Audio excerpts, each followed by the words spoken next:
Okay, guys, thank you so much for all the questions that you sent me in following my video the other day when I asked if you've had any questions for me regarding fitness or just random. Completely overwhelmed with the response, got loads and loads and loads. So I'm going to work my way through the best ones. And yeah, hopefully you find them helpful. So our first one is from That Guy Tubbs on Instagram. Romane Lanceford, mate, I need to drop body fat. Is there a best way to is the best way to do it fasted cardio in the morning? For me personally, I prefer fasted cardio. However, there isn't any scientific proof that it's more beneficial for burning fat. And if I say there is, I'm probably going to get a lot of trolls for saying that. But I prefer it simply because I can set my alarm for earlier in the morning. I'm getting up and I'm having to work harder as my body's hungry. So I prefer it, and it's got me this far, so I'm going to continue doing it. Our next one is from Jazz2304. I need to drop body fat. What's the best food and workout to do if I'm looking to lean out but increase muscle strength at the same time?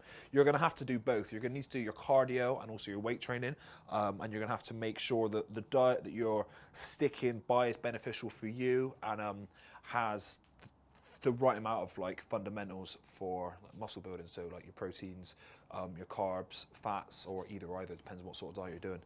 But cardio and weightlifting. Message here from Dan. If you were to come back as an animal, what would you come back as? I'd come back as a unicorn. Probably somewhat like a dog. But not like a big dog. I want to have like one of those house dogs. Like my girlfriend's got a dog, and he's just the boss. He does what he wants. Just has to just make a little noise. Gets his food when he wants. Gets cuddles when he wants. Gets out when he wants. Lives the life. Just living the dream. So I'd be a little dog, or a Frenchie or something.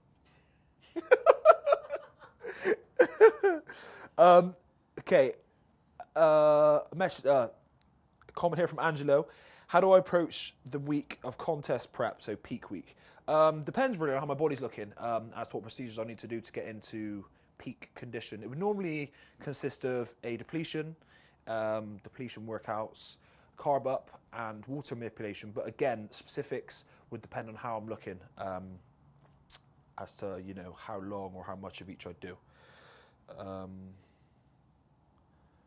Does chilling at low body fat all year F up your hormones? Well, that really depends on your body and the approach you've taken to getting that low in body fat, I would say. For me personally, I like to have an on and off season where I'm not so strict, not just for my hormones' sake, but so that I get the hunger back for the training and stuff like that.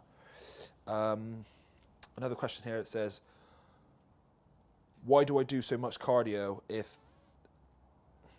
Again. Let me just read this. I'm really shit reader.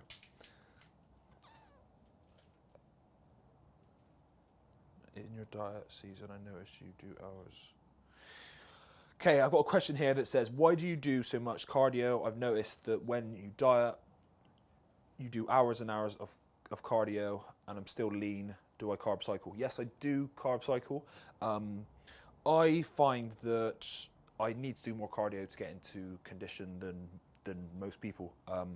I am naturally quite not chubby but fluffy. I've got a slower metabolism, so I find work like sort of upping the work rate works for me. And also, you don't necessarily you do, but you can kind of. You don't necessarily have to diet as hard if you're willing to do the cardio. Like a lot of people don't like doing the cardio, so they'll have to diet a lot harder at a higher calorie deficit or lower calorie deficit, whichever one you want to go at. I enjoy the training, I enjoy the cardio, so I can easily go into a show on 2,500 calories a day, but I'm doing, an hour or 2 hours cardio a day or whatever I need to do.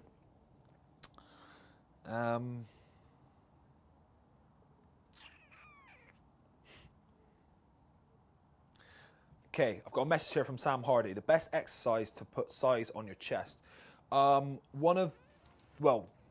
best chest building exercise is probably still going to be the bench press or a press if you're looking for that thickness, like the roundness of the chest. Anything where you are pushing, but be careful when you are pushing to isolate the chest and not just do a bench press. A lot of people will just think of a press and they want to get the weight from A to B by sort of any means necessary. You're not necessarily going to be building your chest as the best you can by doing that. You're going to need to focus on that muscle and eliminate all the secondary muscles that you're pressing with in order to put enough tension through to really hit the chest hard. I've got a question here about bread, carbs, whole wheat, and when to eat it and how much, etc. Well, that's really dependent on you and your goals. For me, when I'm preparing for competition, bread is not in my diet. And I do find once I've taken it away, I'm not very good at digesting it if I take it away for like a long period of time. So on like a cheat meal, I'll end up with a bad gut or something from doing that. So, but if you're just casual, everything in moderation. If you have too much bread, you will end up bloated, and obviously, if you're not burning off those calories, you could get fat. So you just want to do everything in moderation, basically.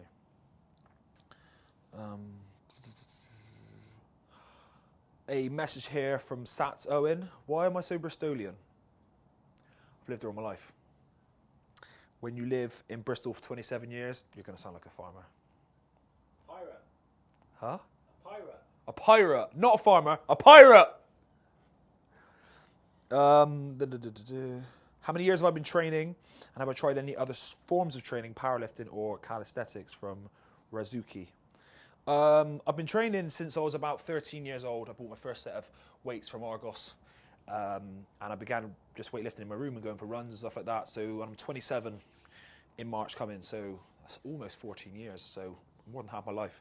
I've dabbled in a little bit of strength training. I wouldn't say powerlifting as yeah, I wouldn't have called it that. I've tried my strength training, and I'm talking like you're like 5 and you're sort of compound lifts. Calisthenics, no, I've never been very good at it because when I was younger, I was overweight and I was never very good at lifting my own weight, like even doing press-ups, stuff like that. Like I always found them hard.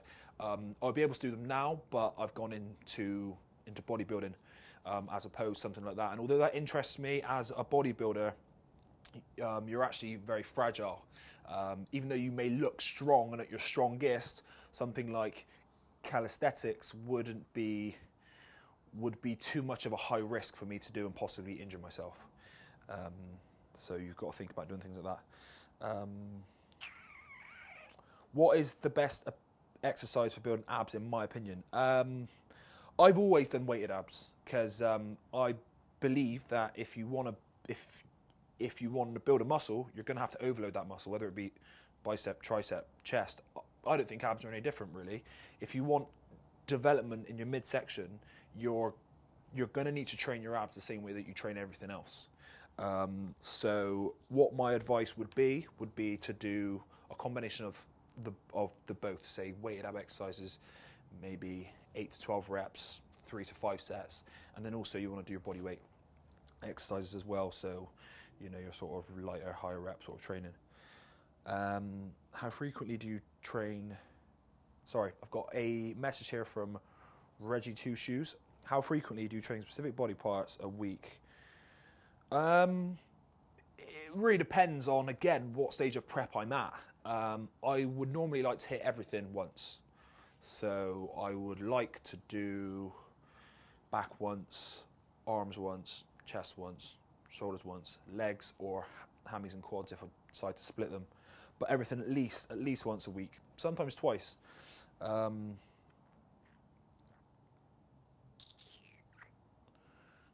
Cool. I've got a question here about lats, which is, hold on, let me go into Facebook quickly.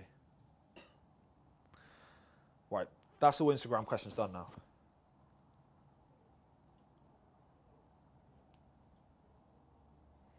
Huh? What, are you looking at me? I don't know. Why are you looking at me? Turn it off then if he's finished. Shall I finish it? No, I'm just. 9 minutes for it. You put your headphones back on, mate. All right, don't make me. 9 minutes, man. Good, it's good. Okay. Okay, I've got a message here from Scott Hayhurst.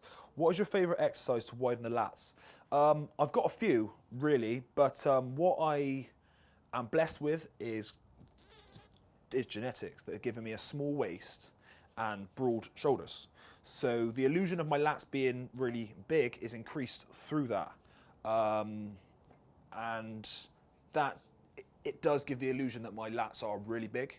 But I do use exercises to target them. I find that close grip pull downs and close grip pull ups, that's in close reverse grip, help to hit my lats at the top. I also do straight arm rope pull downs, bent over rows, but I find that with a muscle like the lat, a lot of secondary muscles are trying to kick in. So for me, the best way to train them, no matter what I'm doing, lat pull downs, pull ups, rope pull downs, rows, is if I really try and get inside that muscle and think about pulling the weight using that muscle. I think that the majority of clients that come to me have underdeveloped backs, and it's for a few reasons. The main reason I would say is because you don't have a very good mind-muscle connection with the muscles that you can't see on your body. Your back is one of them.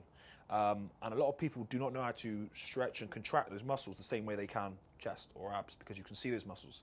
So if you want a good back and you want to be able to build up those muscles, you're going to need to get a good mind-muscle connection by stretching and contracting those muscles and getting used to working with them and not pulling with your arms when you do pulling movements, which is the mistake a lot of people make. A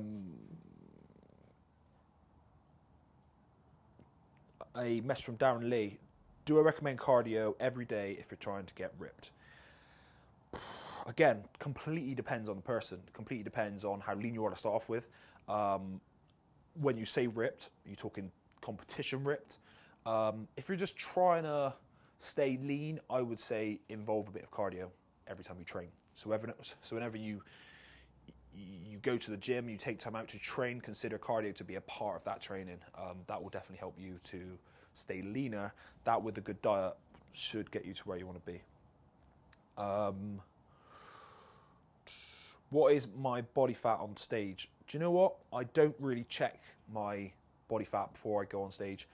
And I know my weight at a rough estimate, but I don't know that either. And that, I think, is very important, because a lot of people who are trying to get to a stage want to be a certain weight on stage, or they want to be a certain percentage of body fat. And if they're not hitting those numbers, or they don't hit those numbers come showtime, they're not going to be comfortable with the way that they look. But the way they look's got nothing to do with how they weigh. It's not a competition on stage where how much you weigh, or you're not going to win if you're not a certain percentage of body fat. It's completely visual, what you could see. So to me, as long as the progress pictures I've said and people around me think I look good, how much I weigh is not important, and I don't think it should be one of the things that you look for as a competitor, because I think it just plays with your mind. You're never going to be too light or too heavy, whichever way that you want to go. You know, you're always going to want more in that one direction. So I would say you don't really want to pay attention to that.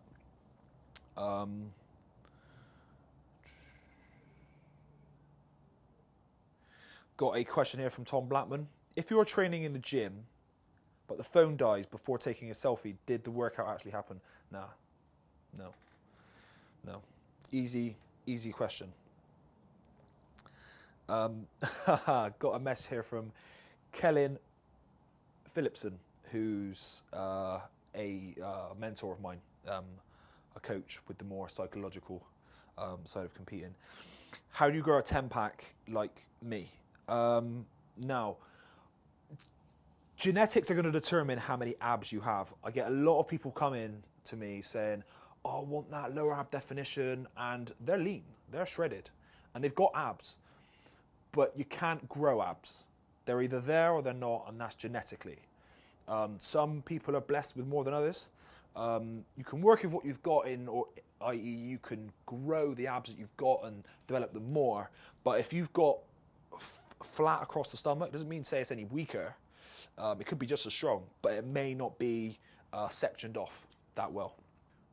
Right, guys, so that's end of my Q&A. So thanks so much for your questions, and I hope my answers helped you.